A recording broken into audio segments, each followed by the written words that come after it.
ಮನೆಗೆ ಬಂದ ಇಚ್ಛಾಳ ತಲೆಯ ತುಂಬ ಸ್ವಾಮೀಜಿ ಹೇಳಿದ ಮಾತುಗಳೇ ರಿಂಗಣಿಸುತ್ತಿತ್ತು. ಕೈಯಲ್ಲಿ ಇರುವ ಮಗುವಿನ ಪರಿವೇ ಇಲ್ಲದೆ ಎತ್ತಿಕೊಂಡೇ ಇದ್ದಳು. ತನ್ನ ಕಡೆಗೆ ಗಮನ ಕೊಡದೆ ಎತ್ತಲೋ ನೋಡುತ್ತಿರುವ ಇಚ್ಛಾಳ ನೋಟ ತನಗೆ ಇಡಿಸಲಿಲ್ಲ ಎನ್ನುವಂತೆ ಮುಖ ಊದಿಸಿಕೊಂಡ ಮುದ್ದು ಕಂದ ಅವಳ ಗಮನ ತನ್ನ ಕಡೆಗೆ ಸೆಳೆಯುವಂತೆ ಅವಳ ಗದ್ದದ ಮೇಲೆ ತನ್ನ ದವಡೆ ಊರಿತು. ತನ್ನ ಬಲವೆಲ್ಲ ಹಾಕಿ ಅಚ್ಚು ಮೂಡಿಸಿ ಇಚ್ಛಾಳ ಗಮನ ತನ್ನ ಕಡೆಗೆ ಸೆಳೆದುಕೊಂಡಿತ್ತು ಪುಟ್ಟ ಪಾಪು.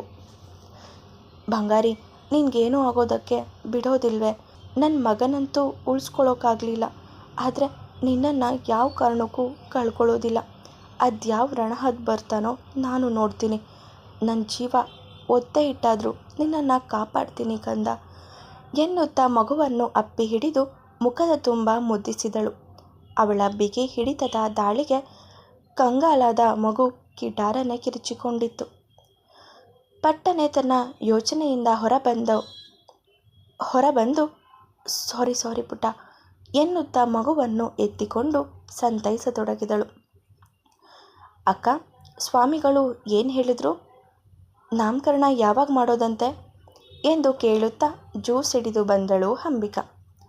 ಅವಳ ಕೈಯಿಂದ ಜ್ಯೂಸ್ ತೆಗೆದುಕೊಂಡು ಮಗುವಿಗೂ ಚೂರು ರುಚಿ ತೋರಿಸುತ್ತಾ ತಾನು ಗುಟುಕೇರಿಸಿ ಮನದ ಬೇಗೆಯನ್ನು ಕಡಿಮೆ ಮಾಡಿಕೊಳ್ಳುವ ಪ್ರಯತ್ನಕ್ಕೆ ಇಳಿದಳು ಇಚ್ಛಾ. ಮುಂದಿನ ಶುಕ್ರವಾರ ಒಳ್ಳೆ ದಿನ ಇದೆಯಂತೆ. ಅದೇ ದಿನ ನಾಮಕರಣ ಮಾಡಿ ಅಂದಿದ್ದಾರೆ.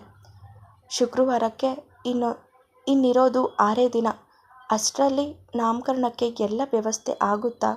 ಅದೇ ನನಗೆ ಚಿಂತೆಯಾಗಿದೆ ಎಂದ ಇಚ್ಛಾಳ ಮನದೊಳಗಿನ ಚಿಂತೆ ಬೇರೆಯೇ.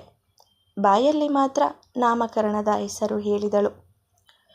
ಅಕ್ಕ, ನಾವಿಬ್ಬರು ಇದ್ದೀವಿ ತಾನೆ? ಏನೇನು ಬೇಕು ಅಂತ ಒಂದು ಲಿಸ್ಟ್ ಕೊಟ್ಬಿಡಿ. ಪಟಾಪಟ್ ಅಂತ ಕೆಲಸ ಮುಗಿಸ್ಬಿಡ್ತೀವಿ. ನೀವು ಮತ್ತು ಭರತ್ ಅಣ್ಣ ಸೇರಿ ಶಾಪಿಂಗ್ ಮುಗಿಸಿ ಎಂದು ರಘು ಹೇಳಿದರೆ ಭರತ್ ನೆನೆದು ತುಟಿ ಕೊಂಕಿಸಿದಳು. ಅವಳ ಪ್ರತಿಕ್ರಿಯೆ ಕಂಡ ಗಂಡ ಹೆಂಡತಿ ಮುಖ ನೋಡಿಕೊಂಡರು. ರಾತ್ರಿ ಡ್ಯೂಟಿಯಿಂದ ಬಂದು ಬಟ್ಟೆ ಬದಲಾಯಿಸುತ್ತಿದ್ದ ಭರತ್ ಮೈಯ ಮೇಲೆ ಇಚ್ಛಾ ಕಣ್ಣು ಹೋಗಿತ್ತು. ಕಣ್ಣು ಕಾಸಗಲವಾಗಿತ್ತು. ಮೊನ್ನೆ ತಾನೇ ಅವನ ಜೊತೆಗೆ ಇದ್ದರೂ ಇದನ್ಯಾಕೆ ಗಮನಿಸಲಿಲ್ಲ ಎಂದುಕೊಂಡವಳು ಮತ್ತೊಮ್ಮೆ ಅವನ ಮೈಯನ್ನೇ ನೋಡಿದಳು. ಬಲಭಾಗದಲ್ಲಿ ಕೊರಳಿನಿಂದ ತುಸು ಕೆಳಗಿದ್ದ ಸುಟ್ಟ ಗಾಯ, ಅದರ ಕೆಳಗಿದ್ದ ಬಿ ಲವ್ ಹೈ ಎನ್ನುವ ಟ್ಯಾಟು. ತನ್ನ ಕೊರಳ ಕೆಳಗೂ ಇರುವ ಅದೇ ಟ್ಯಾಟುವನ್ನು ಒಮ್ಮೆ ಕೈಯಲ್ಲಿ ತಡವಿಕೊಂಡಳು. ಅಂದರೆ ಭರತ್ ಇನ್ನೂ ನನ್ನನ್ನು ಪ್ರೀತಿಸ್ತಾ ಇದ್ದಾನಾ? ಅವನ ಮೈ ಮೇಲೆ ಇದ್ದ ಟ್ಯಾಟು ಹೇಗೆ ಸುಟ್ಟೋಯ್ತು? ಮದುವೆಯಾದ ಅವನೇ ಟ್ಯಾಟು ಅಳಿಸೋದಕ್ಕೆ ಸುಟ್ಕೊಂಡು ಈಗ ಮತ್ತೆ ಹಾಕಿಸ್ಕೊಂಡು ಬಂದು ನನ್ನನ್ನು ಯಾಮಾರಿಸೋಕ್ಕೆ ನಾಟಕ ಮಾಡ್ತಾ ಇರ್ಬೋದಾ ಎಂದು ಇಚ್ಛಾ ಯೋಚಿಸತೊಡಗಿದಳು.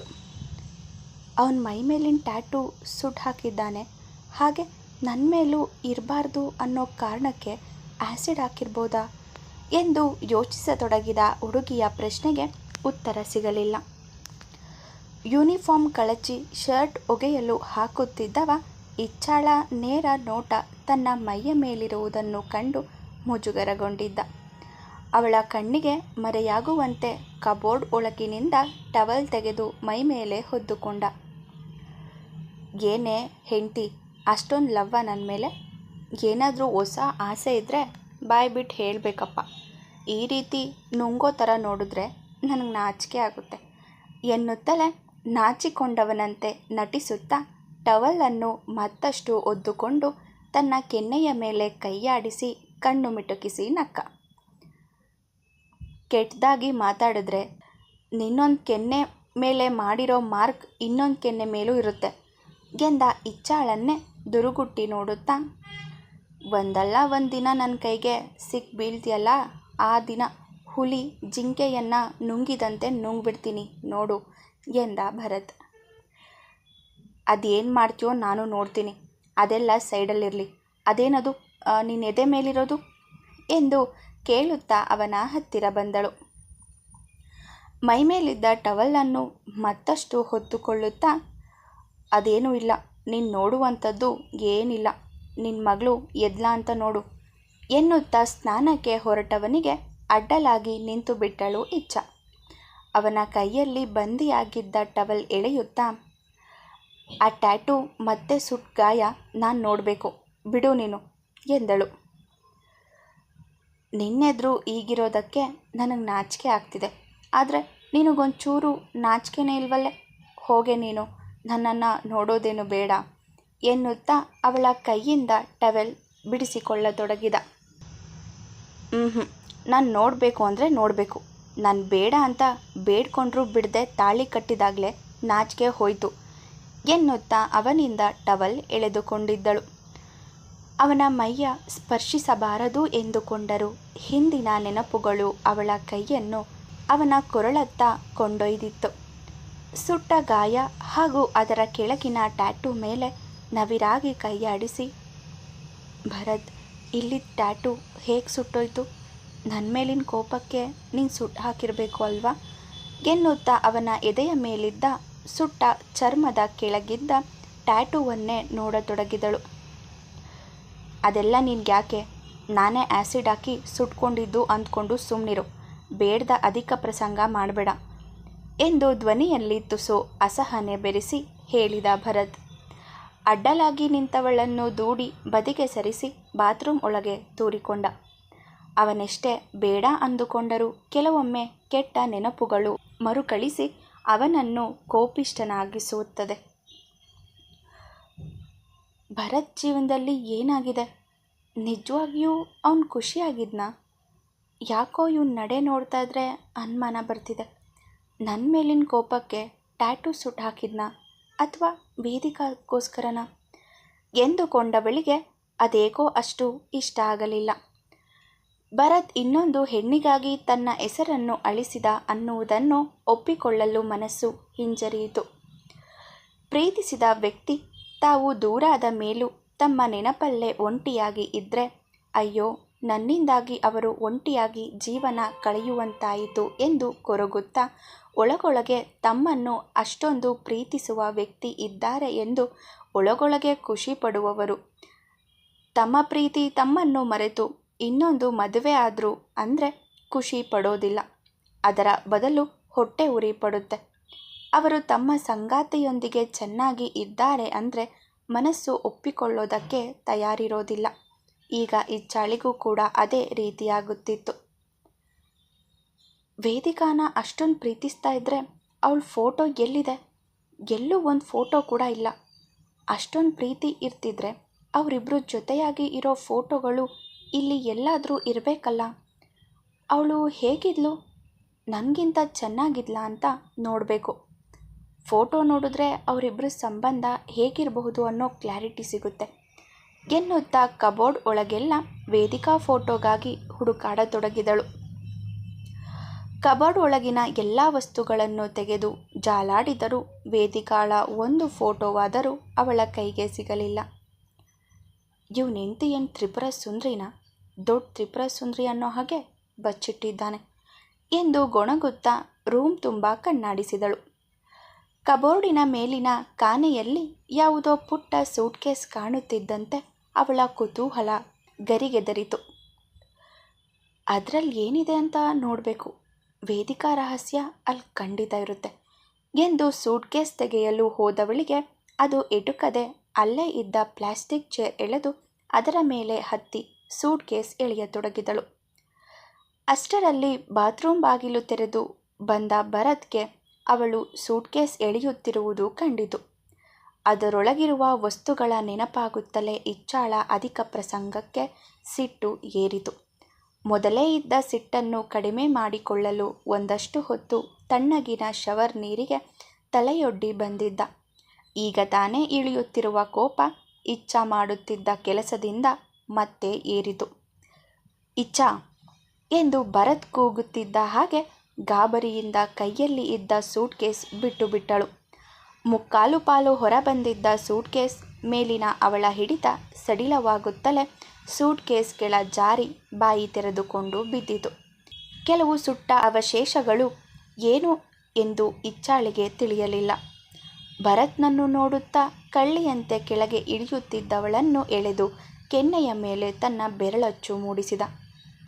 ಅನಿರೀಕ್ಷಿತವಾಗಿ ಬಿದ್ದ ಏಟಿಗೆ ಇಚ್ಛ ಆಘಾತದಿಂದ ನಿಂತು ಬಿಟ್ಟರೆ ಸುಟ್ಟ ಅವಶೇಷಗಳನ್ನು ವೇಗವಾಗಿ ಸೂಟ್ಕೇಸ್ಗೆ ತುಂಬಿ ಚೇರ್ ಮೇಲೆ ಹತ್ತಿ ಕಬೋರ್ಡ್ ಸೇರಿಸಿದ. ಅವನ ನಡೆಯಲ್ಲಿ ಅವಳು ಅದನ್ನು ನೋಡಬಾರದು ಎಂಬ ಆತುರತೆಯೇ ಜಾಸ್ತಿ ಇತ್ತು. ನನಗೂ ಪರ್ಸ್ನಲ್ ಲೈಫ್ ಅಂತಿದೆ. ನಾನು ತಾಳಿ ಕಟ್ಟಿದ ಮಾತ್ರಕ್ಕೆ ನೀನು ನನ್ನ ಪರ್ಸ್ನಲ್ ಲೈಫ್ಗೆ ತಲೆ ಹಾಕೋ ರೈಟ್ಸ್ ನಿನಗಿಲ್ಲ.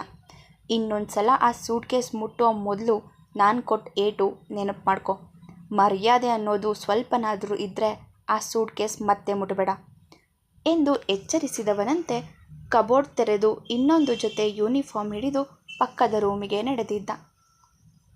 ಭರತ್ ಯೂನಿಫಾರ್ಮ್ ಧರಿಸಿ ಬಂದರೂ ಅದೇ ರೀತಿ ನಿಂತಿದ್ದವಳನ್ನು ನೋಡಿಯೂ ನೋಡದಂತೆ ಕೂದಲು ಸೆಟ್ ಮಾಡಿ ತನಗೆ ಬೇಕಾದದ್ದನ್ನೆಲ್ಲ ಜೇಬಿನಲ್ಲಿ ಇಟ್ಟುಕೊಂಡು ತನ್ನ ಬೈಕಿ ಹಿಡಿದು ಹೊರ ಹೋದನು.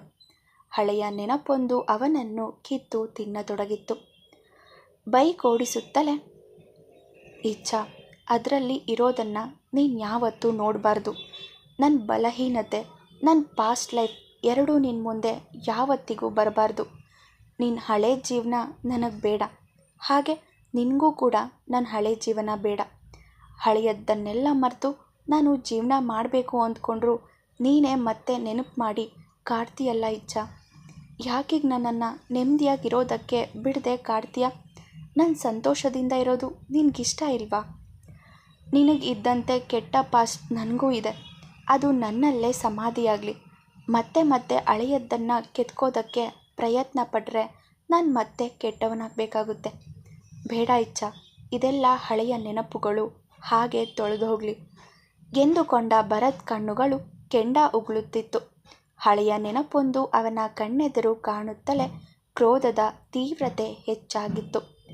ಇನ್ನೂ ಬೈಕ್ ಓಡಿಸೋದಕ್ಕೆ ಸಾಧ್ಯವೇ ಇಲ್ಲ ಅನ್ನಿಸಿದಾಗ ಹತ್ತಿರದಲ್ಲೇ ಇರುವ ಗೂಡಂಗಡಿಯ ಎದುರು ಇದ್ದ ಮರದ ಬುಡದಲ್ಲಿ ಬೈಕ್ ನಿಲ್ಲಿಸಿ ಸಿಗರೆಟ್ ತೆಗೆದುಕೊಂಡು ಸೇದತೊಡಗಿದ. ಸಿಗರೆಟ್ ಸೇದಿ ಸುರುಳಿ ಸುರುಳಿಯಾಗಿ ಬಿಡುತ್ತಿರುವ ಧೂಮದಲ್ಲೂ ವೇದಿಕಾಳ ಮೊಗ ಹಾಗೂ ಅವಳೊಂದಿಗಿನ ಹಲವಾರು ಘಟನೆಗಳು ಕಂಡಂತಾಗಿತ್ತು. ಅದೆಷ್ಟು ಅಹಂಕಾರ ಇಚ್ಛಾಗೆ! ಏನು ರೈಟ್ಸ್ ಇದೆ ಅಂತ ನನ್ನ ವಸ್ತು ಮುಡ್ತಾಳೆ? ಅಲ್ಲ, ಕೆಟ್ಟ ಕುತೂಹಲದಿಂದ ಆ ಸೂಟ್ಕೇಸ್ ಓಪನ್ ಮಾಡೋದಕ್ಕೆ ಹೊರಟ್ಲಲ್ಲ, ಅದರಲ್ಲಿ ಇರೋ ವಸ್ತುಗಳು, ನನ್ನ ಹಳೆ ನೆನಪುಗಳು ಹೊರ ಬಂದರೆ ತಡ್ಕೊಳ್ಳೋ ಶಕ್ತಿಯಾದರೂ ಅವಳಿಗಿದೆಯಾ? ಅದೇನು ಹುಡುಗಿನೋ ಏನೋ, ಎಲ್ಲದರಲ್ಲೂ ಕೆಟ್ಟ ಕುತೂಹಲ ಎಂದು ಬೈದುಕೊಂಡಿದ್ದ. ಕೆಟ್ಟ ನೆನಪುಗಳು ನನ್ನ ಜೀವನನೇ ಬಲಿ ತೆಗೆದುಕೊಳ್ಳುತ್ತೋ ಏನೋ. ಅದೆಷ್ಟು ಮರಿಬೇಕು ಅಂದ್ಕೊಂಡ್ರೂ ಹಾಳಾದವಳು ನೆನಪು ಮಾಡ್ತಾಳೆ. ನಾನು ಅವಳಿಗೆ ಏನು ಮಾಡೋದಿಲ್ಲ ಅನ್ನೋ ಅಹಂಕಾರ ಅವಳಿಗೆ. ಅದಕ್ಕೆ ಇಷ್ಟೊಂದು ಹಾರಾಡ್ತಾ ಇರೋದು. ನಾನು ಸ್ವಲ್ಪ ಬಿಗಿಯಾಗಿದ್ರೇ ಇವಳಿಗೆ ಬುದ್ಧಿ ಬರೋದು. ಇಲ್ಲ ಅಂದರೆ ದಿನ ನನ್ನ ನೆಮ್ಮದಿ ಹಾಳು ಮಾಡ್ತಾಳೆ ಎಂದು ಗೊಣಗಿ ಇಚ್ಛಾಳನ್ನು ಹೇಗೆ ಮಣಿಸಲಿ ಎಂದು ಯೋಚಿಸುತ್ತಾ ಸಿಗರೇಟಿನ ಧೂಮವನ್ನು ಸುರುಳಿ ಸುರುಳಿಯಾಗಿ ಬಿಡತೊಡಗಿದ. ಮುಂದುವರಿಯುವುದು.